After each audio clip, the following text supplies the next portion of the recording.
कालच्या एक्झिट पोलनुसार राज्यात महायुती आणि महाविकास आघाडीमध्ये काटेकी टक्कर पाहायला मिळत होती, पण आज आलेल्या ॲक्सिस माय इंडियाच्या एक्झिट पोलनुसार सर्वच विभागात महायुतीची सरशी होणार असं चित्र सध्या दिसतंय। ॲक्सिस माय इंडियाचा एक्झिट पोल समोर आलेला आणि या एक्झिट पोलनुसार महायुतीची सरशी होईल असं या एक्झिट पोलची आकडेवारी सांगते। मुंबईमध्ये महायुतीला 22 जागांचा अंदाज या पोलनुसार वर्तवण्यात आलेला आहे, तर ठाण्यात देखील महायुतीला 24 जागा मिळतील असा हा ॲक्सिस माय इंडियाचा पोल सांगतोय। तर उत्तर महाराष्ट्रात महायुतीला तब्बल 38 जागांचा अंदाज वर्तवण्यात आलाय। ॲक्सिस पोलच्या या विभागवार जो एक्झिट पोल आहे तो आपण आता जाणून घेऊया। महाराष्ट्राचा महापोल काय सांगतो? सोर्स आहे ॲक्सिस माय इंडिया।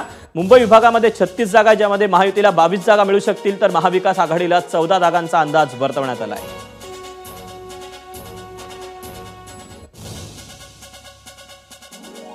तर कोकण ठाणे विभागामध्ये एकूण जागा आहेत 39, ज्यामध्ये महायुतीला 22 जागा मिळू शकतील, महाविकास आघाडीला 13 आणि इतर 2।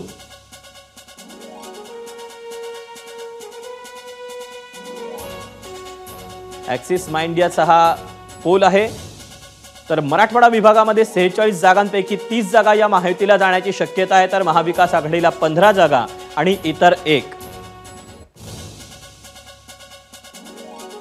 ॲक्सिस माय इंडियाचा आपण एक्झिट पोल पाहतोय, तर उत्तर महाराष्ट्रामध्ये 47 जागांपैकी 38 जागा या महायुतीला मिळू शकतात, तर महाविकास आघाडीला केवळ 7 जागाच मिळू शकतात, तर इतर जे आहेत ते 2 जागांपर्यंतची कमाल करू शकतात। त्यामुळे ॲक्सिस माय इंडियाच्या या पोलनुसार महायुतीची सरशी होताना पाहायला मिळते। तर पश्चिम महाराष्ट्रात 58 जागांपैकी 36 जागा या महायुतीकडे जातील, तर महाविकास आघाडीकडे 21 जागा जाऊ शकतात, तर इतर जी आहे ती 1 जागा मात्र राहू शकते।